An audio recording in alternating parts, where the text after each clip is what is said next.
Hello once again, कैसे हो आप लोग? आई होप सब बढ़िया और मज़े में होंगे। क्लास लास्ट क्लास में we are completed with admission. ये एडमिशन नाम का चैप्टर टॉपिक हम खत्म कर चुके हैं। Today will start with a new topic, new concept, new logic, that is retirement and death. जो हम आज शुरू करेंगे, ये टॉपिक का नाम क्या है आपका? Retirement and death. हम जो आज पढ़ेंगे वो टॉपिक का नाम है retirement and death. If any partner retired तो क्या, इफ एनी पार्टनर डाइज तो क्या। मैं आपको कुछ चीज़ें बता दूं। बेटा, अगर कोई पार्टनर की रिटायरमेंट की स्टेज आती है, एक बात समझो, कभी भी कोई पार्टनर की रिटायरमेंट की स्टेज आती है या डेथ की स्टेज आती है, तो आपको नहीं लगता जिस पीरियड में पुराने पार्टनर्स थे, उस पीरियड के पाप और पुण्य has to be distributed among old partners in old ratio? ये मैं आपको पहले भी बता चुका हूँ। उस ड्यूरेशन का, जब वो पार्टनर्स पुराने पार्टनर्स थे, उस ड्यूरेशन के पाप और पुण्य has to be distributed among old partners in old ratio, yes और नो? वो यहाँ भी होने वाला है। तो अब तक के पाप और पुण्य की अगर हम बात करें तो क्या क्या हो सकते हैं? रिवैल्यूएशन और ट्रीटमेंट ऑफ गुडविल। तो अगर मैं बात सही सही करूँ, तो रिवैल्यूएशन और ट्रीटमेंट ऑफ गुडविल बहुत हद तक के वैसा ही है जैसा एडमिशन में था। प्रिंसिपली एडमिशन में क्या होता था? पार्टनर छोड़ के जाता था। रिटायरमेंट और नहीं, सॉरी, एडमिशन में पार्टनर बिजनेस में आता था, रिटायरमेंट में छोड़ कर जाएगा। तो अगर वो छोड़ के जाएगा तो बेसिकली ओल्ड पार्टनर्स तीन रहेंगे, न्यू पार्टनर्स दो रहेंगे, छोड़ के जाएगा तो। यहाँ क्या रहता था? पहले दो पार्टनर्स रहते थे, ए और बी पहले पार्टनर हुआ करते थे।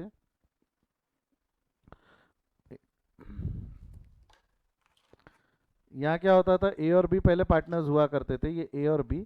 फिर सी आता था। यहाँ क्या होगा? ए बी और सी पुराने पार्टनर्स रहेंगे और सी छोड़ के जाएगा। तो ओल्ड पार्टनर्स दो थे, न्यू पार्टनर्स तीन थे। यहाँ ओल्ड पार्टनर्स तीन है, न्यू पार्टनर्स दो रहेंगे। तो ये फर्क पड़ेगा रिटायरमेंट और डेथ में एज कंपेयर टू एडमिशन। तो भाई रिवैल्यूएशन तो यहाँ भी होगा, पुराने पार्टनर्स को पाप और पुण्य यहाँ भी बटेंगे। ट्रीटमेंट ऑफ गुडविल यहाँ भी होगा। बट यहाँ कुछ तीन चीज़ें नहीं है जो मैं पहले भी बता चुका हूँ। सेटलमेंट ऑफ आउटगोइंग पार्टनर, बेटा जो जा रहा है उसको पैसे देने होंगे ना, उसको पैसे देने, जो फर्म छोड़ के जा रहा है। आता था तो पैसे लेके आता था, जाएगा तो पैसा लेके जाएगा। तो वो सेटलमेंट कैसा होता है? वो एक पी एंड एल सस्पेंस नाम का एक टॉपिक है और एक जॉइंट लाइफ पॉलिसी नाम का टॉपिक है। तो ऐसे कुछ पांच टॉपिक हमको यहाँ पे पढ़ने हैं, ऐसे कुछ पांच टॉपिक हमको पढ़ने हैं। पहले will start with first three topics, क्योंकि ये सेटलमेंट इसी के साथ में होगा। तो पहले हम ये पढ़ेंगे, फिर ये, फिर ये, फिर आर चैप्टर गेट्स ओवर। इसके बाद हमारा चैप्टर समाप्त हो जाएगा। तो शुरू करें। Very first question, revaluation. देखिए, रिवैल्यूएशन पूरा सेम है, डिक्टो कॉपी पेस्ट है, कोई चेंजेस नहीं है। रिवैल्यूएशन बोला तो ultimately revaluation will be with respect to four things. चार चीज़ें होनी है रिवैल्यूएशन में। क्या क्या चार चीज़ें होंगी? या तो increase in the value of asset, decrease in the value of liability, increase in the value of, decrease in the value of asset, increase in the value of liability. तो ये चार चीज़ जो पहले होती थी वो वैसी की वैसी होने वाली है। एक बार मेरे को बताओ तो, देख के बोलना है, देख के बोल दो।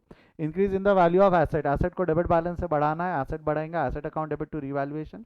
Decrease in the value of asset, asset को डेबिट बैलेंस से कम करेंगे, credit, asset account credit, revaluation account debit.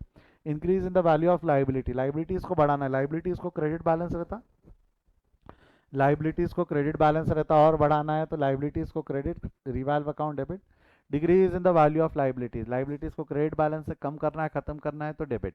Liabilities account debit to revaluation, liabilities account debit to revaluation. मतलब ये ऐसा खेल कहानी यहाँ पर होने वाली है। नेक्स्ट, डिस्ट्रीब्यूशन ऑफ रिजर्व यहाँ भी रहेगा, फिक्टिशियस पूरे पाप पुण्य सेम सेम सेम पूरा वैसा ही। आखिरी में रिवैल्यूएशन का profit and loss will be distributed among retiring and disease partner and old partner. हाँ, इतनी राहत है आपको कि रिटायरमेंट और डेथ में no changes in books of account, ये कंसेप्ट नहीं है। रिटायरमेंट एंड डेथ में no changes in books of account, ये कंसेप्ट नहीं है। तो रिटायरमेंट एंड डेथ में यही है। तो no changes in books of account वो एडमिशन के साथ पढ़ाएगा, यहाँ नहीं पढ़ाएगा, ठीक है।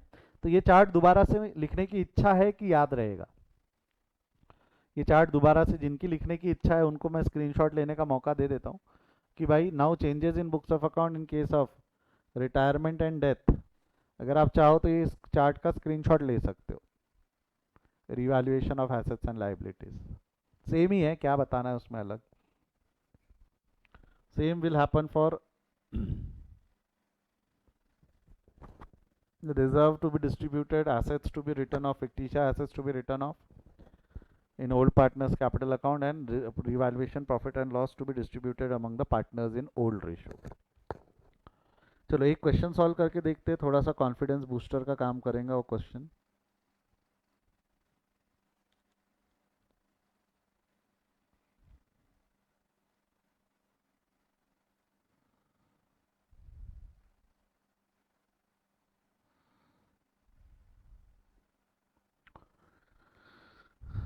देखिएगा,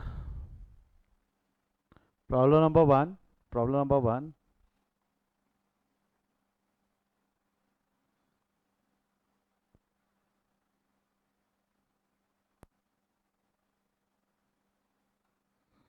On 31st March 2016, the following balance sheet of ABC and company who are equal partners are given.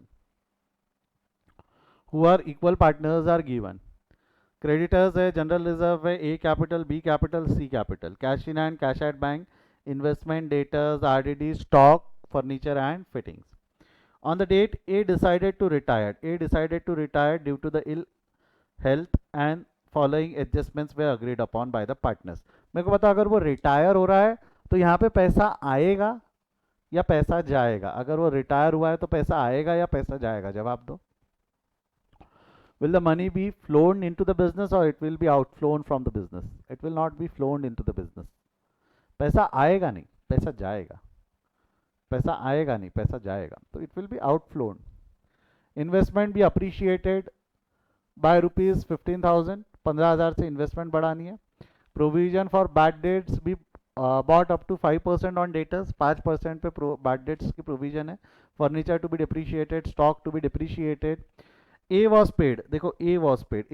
A partner was paid the amount due to him by means of check, and bank agreed to allow the necessary overdraft. This is nothing but the information for settlement. जो मैंने बताया ना, एक चीज यहाँ रहेंगी settlement. जो outgoing partner रहेगा वो पैसा लेके जाएगा, तो वो सेटलमेंट है. सेटलमेंट पे हम बाद में बात करते हैं. बस सेटलमेंट सेकेंडरी है. सेटलमेंट के पहले ये जो रिवाल है ये कर सकते हैं क्या? सेटलमेंट के पहले जो रिवैल्यूएशन की कहानी है वो हम निपटा सकते हैं, यस और नो? क्या लगता है आपको? Can we do that? Try करें एक बार. सेटलमेंट के पहले पूरा रिवैल्यूएशन का किस्सा देखते हैं. देखो था, pass the journal entries to record the above mention transaction and show the balance sheet of the firm immediately after A's retirement. मतलब पूरा बनाना है. अगर उसने बोला है कि भाई जर्नल एंट्री आपको याद होगा, अगर जर्नल एंट्री है तो वहां तक ठीक है, बट जर्नल एंट्री के बाद बैलेंस शीट आ गई तो आपको नहीं लगता क्या रिवैल्यूएशन अकाउंट भी बनाना पड़ जाता? क्योंकि जर्नल में रिवैल्व लगती. बैलेंस शीट के लिए पार्टनर कैपिटल अकाउंट भी बनाना पड़ जाएगा, और यहाँ पे थोड़ा सेटलमेंट है तो बैंक अकाउंट भी बनाना पड़ेगा. मतलब पूरा ही बनाना है. But will solve the question keeping in mind कि हम जर्नल एंट्री पास कर रहे हैं. हम ये क्वेश्चन को इस तरीके से सॉल्व करेंगे. पहले तो इस तरीके से सॉल्व करेंगे कि we are passing journal entry. बाद में जो जो जरूरत पड़ेगी हम बनाते चलेंगे. क्या होगा? सबसे पहला, investment to be appreciated by 15,000. Journal entry बनाते वक्त कोई अकाउंट ओपन नहीं होते. Investment to be appreciated by 15,000. Investment का वैल्यू बढ़ेगा. बोलो फटाफट लिखो, चार्ट में एंट्री लिखते जाओ, रुकना नहीं है, थमना नहीं है, बोलते जाओ. Investment to be appreciated by 15,000. क्या हो जाएंगी entry? Increase in the value of asset. Entry क्या होंगी? इन्वेस्टमेंट 15,000 से बढ़ जाएगा. बोलो एंट्री क्या होंगी?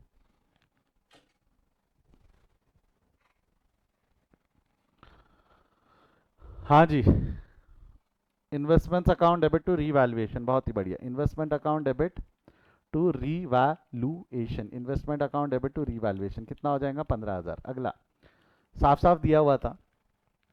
Provision for bad debt to be maintain up to 5% on debtor. मेरे को बताओ, डेटर्स का बुक वैल्यू है 2,10,000. 2,10,000 का 5% निकालो तो कितना होगा? 2,10,000 का 5% निकालो कितना होगा? Come on, hurry up fast.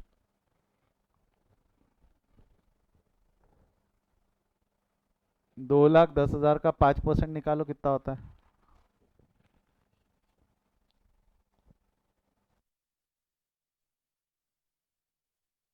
कितना है 2,10,000 का 5%? 10,500. पक्का? आपको आरडी 10,500 पे ले जानी है. अभी ऑलरेडी 2,200 पे है, तो 2,200 से 10,500 पे ले जानी है. कम करनी है या बढ़ानी है? This is increase in the value of RDD. This is increase in the value of RDD. Yes और नो? हाँ या ना? Answer will be revaluation account debit to RDD. Revaluation account debit to RDD. कैसा? 2,10,000 का 5% का RDD create करना है. 2,200 पे है तो इंक्रीज कितने से होंगे? देखो दो दो 10,500 पे लाना है, 2,200 पे है, तो इंक्रीज कितने से करोगे? 10,500 माइनस 2,200 करो, कितना होगा? 10,500 माइनस 2,200 कितना आएगा? 8,300 पे ला लेंगे। कितने पे ला लेंगे हम? 8,300 पे आ जाएंगे आरडीडी। 8,300 पे आरडीडी आ जाएंगे आपकी। Revaluation account debit to RDD, revaluation account debit to RDD. Is it clear? अगला क्या है इसके बाद में? Revaluation account debit to RDD. Furniture be depreciated by 10%। Furniture का वैल्यू 10% से कम करना है। फर्नीचर का बुक वैल्यू कितना है?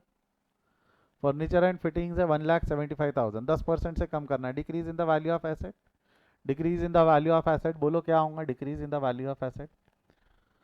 Revaluation account debit to furniture and fitting, 1,75,000 का 10%, 1,75,000 का 10% इज 17,500, बराबर है क्या? हाँ या ना? ये देखो, ये हो गया, ये हो गया, ये हो गया। Stock to be depreciated by ₹7,200। Stock का वैल्यू 7,200 से कम करना है। Again decrease in the value of asset, revaluation account debit to stock, revaluation account debit to stock कितना हो जाना है? रिवैल्यूएशन अकाउंट डेबिट 7,200, 7,200 से डिप्रिशिएट हो जाएगा। डन? हाँ या ना? अगला क्या है उसके बाद में? A was paid the amount due to him by means of check and the bank agreed to allow the necessary sum। ये सब बाद में, ये सब बाद में। You are done with adjustments, you are done with adjustment। एक बार adjustment ये हो गई तो अब आर खत्म करना होता है। याद करो बचपन के वो दिन, आर खत्म करने होते हैं। आर के नाम पे जाके बुक्स में देखो तो डोंट यू थिंक आर के नाम पे बुक्स में कुछ है क्या? आर के नाम पे एक जनरल रिजर्व है, 1.5 लाख रुपए का general reserve has to be distributed among old partners in old ratio. General reserve has to be distributed among old partners in old ratio, yes और नो? एंट्री क्या है जनरल रिजर्व डिस्ट्रीब्यूशन की? Ledger बनाते वक्त तो आपने कर लिए, मेरे को बता एंट्री क्या होंगी? जनरल रिजर्व खत्म करना है, फिनिश ऑफ करना है, जनरल रिजर्व को फिनिश ऑफ करना है। एंट्री क्या होंगी? जवाब दो। फिनिश ऑफ जनरल रिजर्व क्या होंगी एंट्री? जवाब दो।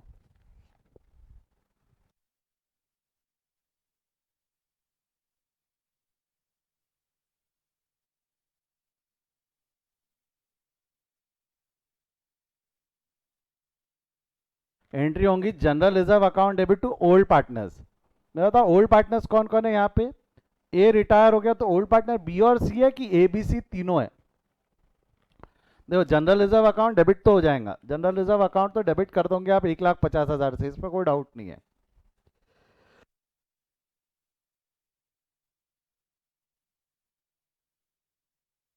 जनरल रिजर्व अकाउंट डेबिट कर दिया आपने 1,50,000 से, 1,50,000 से जनरल रिजर्व अकाउंट डेबिट कर दिया। ये बटेगा किस में? बी और सी में बटेगा कि ए बी सी तीनों में बटेगा? ओल्ड पार्टनर्स कौन है? बी और सी है कि तीनों है?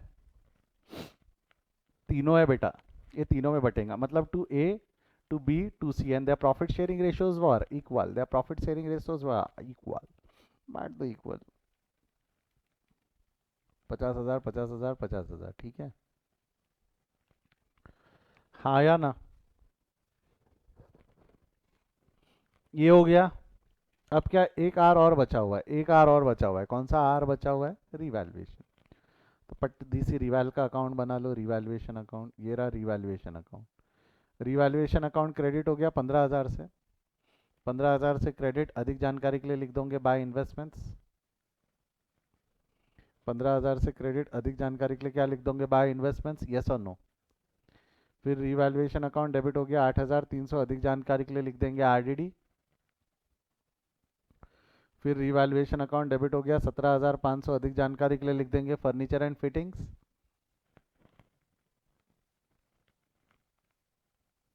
फिर रिवैल्यूएशन अकाउंट डेबिट हो गया 7,200, अधिक जानकारी के लिए लिख देंगे स्टॉक। आगे और कहीं नहीं है रिवैल्यूएशन। बैलेंस करो, रिवैल्यू का बैलेंस कितना आ रहा है? लॉस दिख रहा है मुझे तो।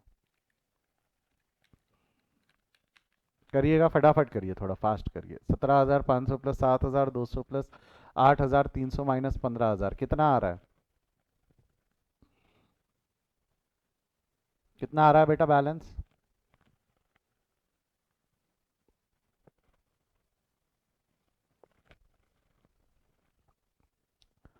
18,000 का बैलेंस आ रहा है, 18,000 का है ना। ये जो 18,000 का बैलेंस है, ये 18,000 का जो बैलेंस है ये क्या है, रीवैल्यूएशन लॉस है। ये 18,000 का जो बैलेंस है ये क्या है आपका, revaluation loss. Revaluation loss clear है यहाँ तक, यस और नो। एंड जो 18,000 का रीवैल्यूएशन लॉस है, 18,000 का रीवैल्यूएशन लॉस है, has to be distributed to, 18,000 का revaluation loss has to be distributed to, क्या बोलते हो, old partners in old ratio. Revaluation loss has to be distributed to old partners in old ratio, yes or no? Old partners, अब बेटा ध्यान देना, ए भी है, बी भी है और सी भी है, तीनों है। एंट्री क्या होंगी इसकी, एंट्री क्या होंगी, लॉस है, लॉस है। आपको नहीं लगता रिवैल्यूएशन अकाउंट क्रेडिट है और पार्टनर्स कैपिटल अकाउंट डेबिट है, तो एंट्री क्या हुई होंगी, partners capital account debit to revaluation. तो वही एंट्री यहां लाकर लिखना भूलना मत, partners capital account debit, partner capital account debit, A account debit, B account debit, C account debit to revaluation, A account debit, B account debit, C account debit to revaluation. जमेगा यहां तक, हाँ या ना। Being loss on revaluation distributed among the partners in their profit sharing ratio. RR खत्म हो गया, reserve खत्म हो गया, रिवैल्व खत्म हो गया। कोई फिक्टिशियस एसेट रहता तो उसको भी हम खत्म किए रहते, बट है नहीं। कोई फिक्टिशियस एसेट रहता तो उसको भी खत्म करते, बट कोई है नहीं। अब मेरे को एक चीज बताओ, रिटायरमेंट में इतना देखो, एडमिशन में इतना करने के बाद क्वेश्चन हो जाता था। एडमिशन में अगर हमने इतना कर लिया तो हमारा क्वेश्चन हो जाता था, बट रिटायरमेंट में नहीं होगा। क्यों नहीं होगा रिटायरमेंट में, रिटायरमेंट में आपका काम खत्म नहीं हुआ, रिटायरमेंट में आपका काम खत्म नहीं हुआ। पूछो जरा क्यों नहीं हुआ, क्योंकि आपको नहीं लगता क्या, जो सी ए रिटायर हो रहा है, जो ए रिटायर हो रहा है उसको उसका पैसा देना पड़ेगा। ए रिटायर हो रहा है तो आपको नहीं लगता ए को उसको हमको हमको ए को उसका पैसा देना होगा, ए को हमको उसका पैसा देना होगा। तो अगर ए का पैसा कितना, वो अगर हमको जानना, ए को देना कितना है, तो बेटा देखो ए के कैपिटल अकाउंट में कितना बैलेंस है, 2,40,000 है। ए के कैपिटल अकाउंट में 2,40,000 का बैलेंस है। उसके अलावा ए को हमने रिजर्व का फंड देना है, रिजर्व के कितने 50,000 रुपए देने, करो तो कैलकुलेट, या ए का अकाउंट बना लो फट से। यहाँ पे बैलेंस ब्रॉट डाउन, ए के बैलेंस में 2,40,000, 2,40,000 का बैलेंस था ए के अकाउंट में। हमने जनरल रिजर्व का जो उसको दे देना है वो 50,000 रुपये दे देना है, और लॉस का जो है, रिवैल्यूएशन लॉस का जो वसूल लेना है वो 6,000 वसूल लेना है। तो जरा ए का बैलेंस निकालो तो कितना हो रहा है, 2,40,000 प्लस 50,000 माइनस 6,000। ए के कैपिटल का बैलेंस निकालो तो कितना आ रहा है, कितना आ रहा है बैलेंसिंग फिगर, 2,84,000। कितना बैलेंस आ रहा है, 2,84,000। Don't you think we have to pay 2,84,000 to ए, हमको 2,24,000 रुपये ए को पे करने, 2,00,000 नहीं, 2,84,000, 84,000 ए को पे करने। तो ये हम पे कर देंगे बैंक से, क्योंकि क्वेश्चन में यही लिखा हुआ है। देखो, A was paid the amount due to him by cheque, cheque से दे दो। सर पैसा ही नहीं है, आपके पास पैसा नहीं है, अगर आप ध्यान से देखोगे ना तो बैंक में सिर्फ 39,700 ही है, बैंक में पैसा ही नहीं है, बैंक में सिर्फ 39,700 है। और आपको टोटल ए को पेमेंट 39,700 की करना है कि 2,84,000 की करना है, बहुत ज़्यादा करना है।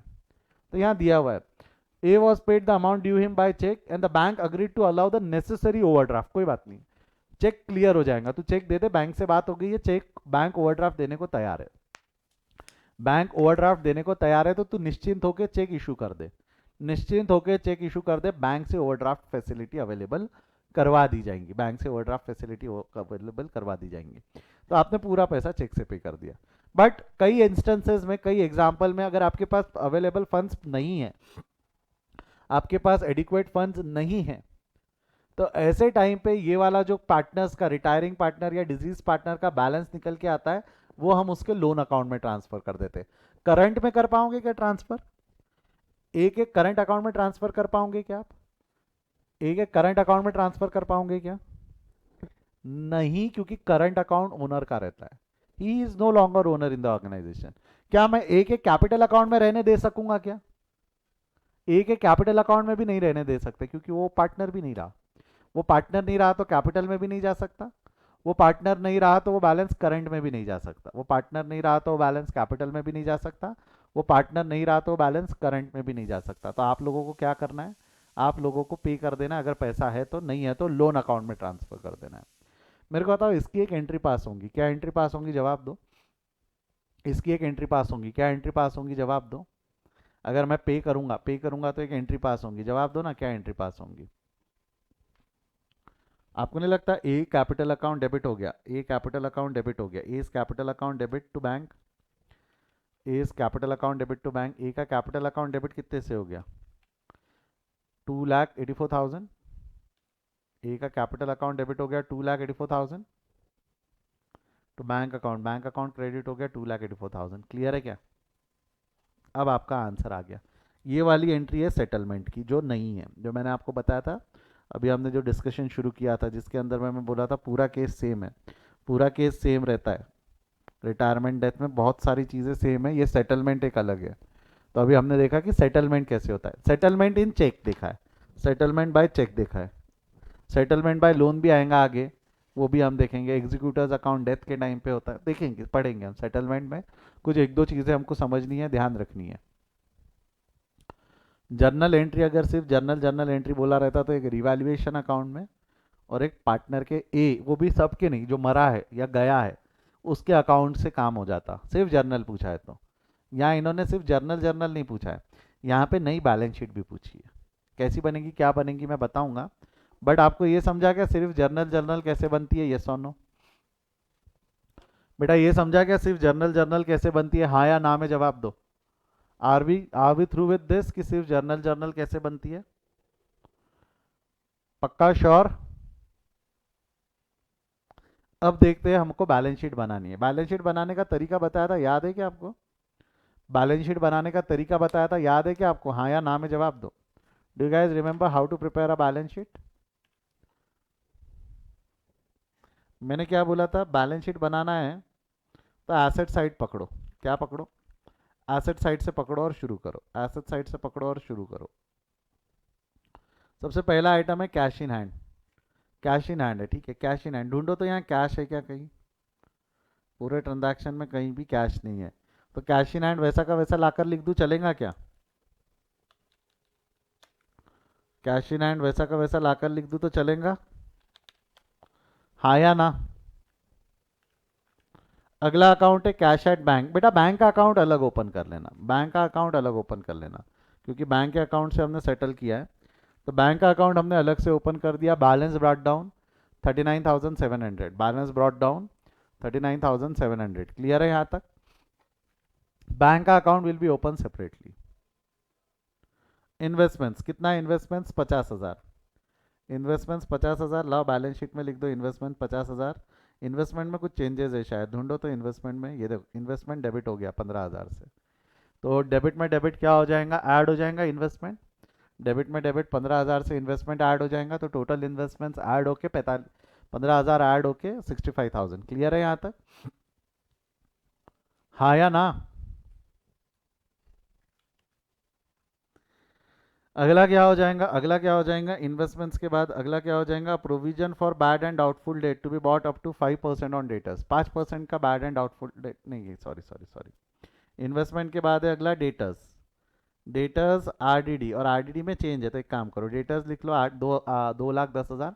आरडीडी इनर कॉलम में है 2,200, आरडीडी में 8,300 से क्रिएट हो गया, क्रिएट हो गया, टिक मार लेना। क्रेडिट, क्रेडिट में क्रेडिट वैसे ऐड होगा, वो ऐड होकर माइनस होकर अल्टीमेटली 1,99,800 आएगा। 10,500 जाएंगे ना, 2,10,000 में से 10,500 गए तो 1,99,500। स्टॉक, इसमें भी चेंज है तो स्टॉक का वैल्यू लिख लेना 3,70,100। स्टॉक अकाउंट क्रेडिट हो गया, टिक मारो। डेबिट में क्रेडिट लेस, आउटर कॉलम में लिख देना। ये सारे फिगर्स आउटर कॉलम में, चाहो तो तुरंत ले जा सकते हो, चाहो तो कैलकुलेशंस आप बाद में भी कर सकते हो, आपकी मर्जी। फर्नीचर एंड फिटिंग में भी चेंज है, furniture and fitting inner column में furniture and fitting account credit है, क्रेडिट क्रेडिट, डेबिट में क्रेडिट लेस 10,000, 17,500 से लेस हो जाएगा, your balance will be 1,57,500। Clear है बेटा यहाँ तक? यस और नो? अगला क्या है, यहाँ तक अगर हमने कर लिया, यहाँ तक अगर हमने कर लिया है, लाइबिलिटी साइड में सन्ड्री क्रेडिटर्स, क्रेडिटर्स में शायद ही कोई चेंज है, क्रेडिटर्स का बैलेंस वैसा का वैसा ला कर लिख दो, sundry creditors. General reserve, general reserve यहाँ क्रेडिट है और यहाँ डेबिट है, तो क्या लगता है जनरल रिजर्व का बैलेंस बचा होगा कि खत्म हो गया होगा?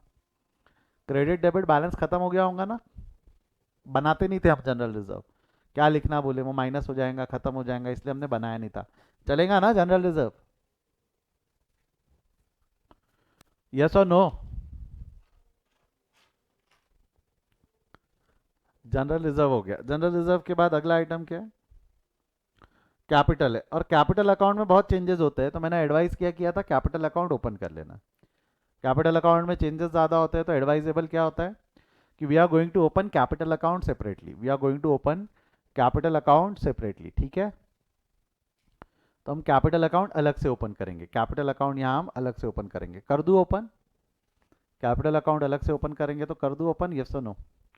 चलिए कैपिटल अकाउंट अलग से ओपन कर ले। कैपिटल अकाउंट ये रहा, बैलेंस ब्रॉट डाउन के नाम से ए कैपिटल, बी कैपिटल, 240, 190 और 145 तीनों के बनेंगे, ये ध्यान रखना, तीनों के अकाउंट में बैलेंस जाएगा 240, 190 और 145।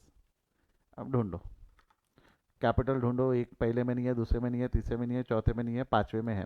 50,000, 50,000, 50,000, 50,000 से क्रेडिट जनरल रिजर्व, तो क्रेडिट में लाकर लिख दो 50,000, 50,000, 50,000, अधिक जानकारी के लिए जनरल रिजर्व। और ढूंढो डेबिट डेबिट डेबिट, 6,000 से डेबिट, अधिक जानकारी के लिए रिवैल्यूएशन, तो ये लो डेबिट कर दो 6,000 से, अधिक जानकारी के लिए रिवैल्यूएशन। और ढूंढो, टिक टिक टिक टिक है सब। ई कैपिटल अकाउंट डेबिट है 2,84,000 से। अब ये रुक जाओ, उसको रहने दो, रहने दो, 2 मिनट समझो। अब अगर आपने कैपिटल अकाउंट बनाया है तो सबसे पहले आप किसका अकाउंट बैलेंस करेंगे, क्या लगता है? ए बी सी में सबसे पहले किसका अकाउंट बैलेंस होगा? ए बी सी में सबसे पहले किसका अकाउंट बैलेंस होगा? जो फर्म छोड़ के जा रहा है, रिटायरिंग पार्टनर का, तो सबसे पहले हम बैलेंस करेंगे ए का। ए का अकाउंट अगर आप बैलेंस करेंगे, तो ए का अकाउंट बैलेंस करेंगे तो आपको पता चलेगा कि ए के अकाउंट में आपका बैलेंसिंग फिगर जो है वो आ रहा है अराउंड इतना 2,84,000 and which we are going to pay, और ये एंट्री हम कर चुके हैं। आपको अगर ध्यान होगा तो हम ए का अकाउंट ऑलरेडी बैलेंस कर चुके हैं ना, यस और नो? ए का अकाउंट अपन ने यहाँ बना लिया था ऐसा छोटा सा रफ में, वही है ए का अकाउंट ही है वो। बट अगर बड़ा भी अकाउंट रहा, साथ में बनाने रहे सारे पार्टनर्स के, तो ध्यान रखना जो रिटायरिंग और डिजीज पार्टनर है उसका अकाउंट सबसे पहले बैलेंस करेंगे। जो रिटायरिंग और डिजीज पार्टनर है, जो रिटायरिंग और डिजीज पार्टनर है उसका अकाउंट हम सबसे पहले बैलेंस करेंगे, पहले पहले हम उसका अकाउंट बैलेंस करेंगे। क्लियर है यहाँ तक? और हाँ या ना? यस और नो? तो इसका बैलेंस हो गया, बाकियों के बैलेंस कर लो ए और बी। अच्छा ये यहाँ डेबिट, वो वहाँ डेबिट है, तो यहाँ क्रेडिट हो जाएगा, बैंक अकाउंट में क्रेडिट हो जाएगा, बैंक अकाउंट में 2,84,000 के नाम से, वहाँ डेबिट, ए अकाउंट में डेबिट, बैंक अकाउंट में क्रेडिट। अब कर लो बी, ए बी और सी के बैलेंस कर लो, बी और सी के बैलेंस कितने होंगे? इसका बैलेंस कुछ इस तरीके से आ रहा है, बी और सी के बैलेंस 2,34,000 एंड 2,19,000, वहाँ डेबिट क्रेडिट बैलेंस शीट के लाइबिलिटी साइड में आ जाएंगे, बैलेंस शीट के लाइबिलिटी साइड में लिख लो। बैंक अकाउंट बैलेंस कर लेना, बैंक अकाउंट जरा बैलेंस करो तो कितना आ रहा है बैंक अकाउंट का बैलेंस, मैं जानना चाहता हूँ कितने लोग बैंक अकाउंट सही तरीके से निकाल पा रहे हैं। बैंक अकाउंट बैलेंस करिए, कितना आ रहा है जी, करिए बैंक अकाउंट बैलेंस करिए, कितना आ रहा है? आपको नहीं लगता क्रेडिट साइड की टोटल ज़्यादा है डेबिट साइड से, तो बैलेंसिंग फिगर यहाँ आएंगी? क्रेडिट साइड की टोटल ज़्यादा है डेबिट साइड से, तो बैलेंसिंग फिगर दूसरे साइड आएंगी, हाँ या ना? यस और नो? हाँ या ना?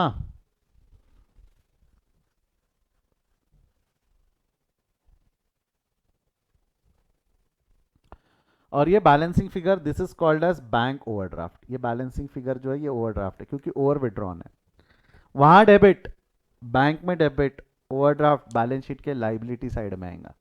वहां डेबिट है, बैलेंस शीट में क्रेडिट होगा, वहां डेबिट है, बैलेंस शीट में क्रेडिट होगा, ये समझा क्या? वहां डेबिट है तो बैलेंस शीट में क्रेडिट होगा, ये समझा है क्या?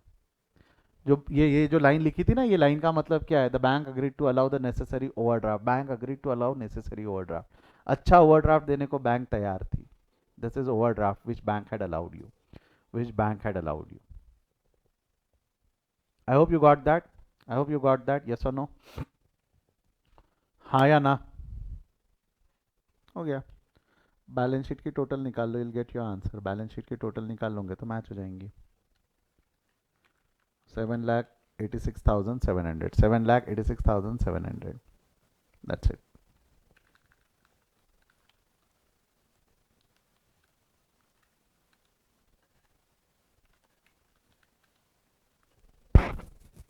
समझा क्या बेटा कैसा करना रहता है सॉल्व, हाँ या ना?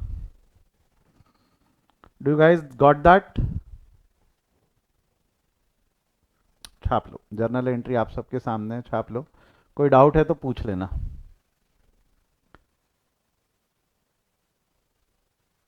जर्नल एंट्री रिवैल्यूएशन अकाउंट भी आपके सामने है, स्क्रीनशॉट ले लो।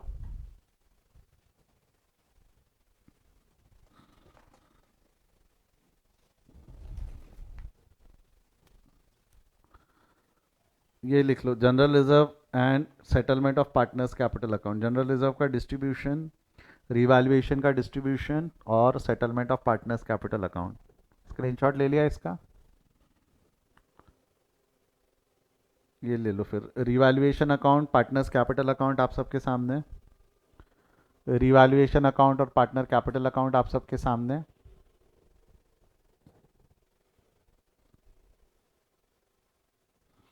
बैलेंस शीट और बैंक अकाउंट आपके सामने है।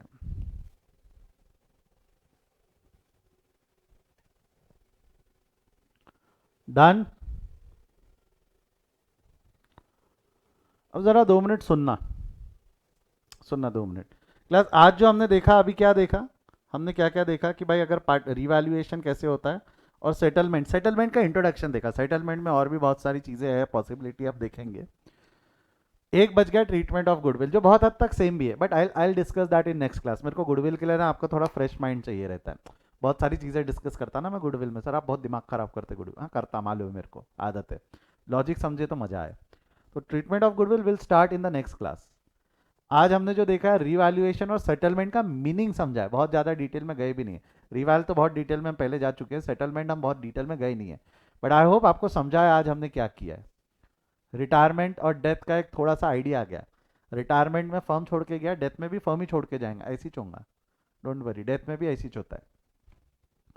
कोई डाउट है तो पूछिए, otherwise will stop for the day. आज मैं जल्दी छोड़ रहा हूँ, यस मुझे पता है, क्योंकि ट्रीटमेंट ऑफ गुडविल में I need your fresh mind, आपका थोड़ा सा बढ़िया खुला दिमाग चाहिए, तो मज़ा आएगा देखने में, मज़ा आएगा पढ़ने में वो, ठीक है? No doubt, no doubt. चलिए आज यहीं रुकते हैं, will continue tomorrow, we will continue tomorrow, tomorrow morning same time, ठीक है? Bye bye, take care.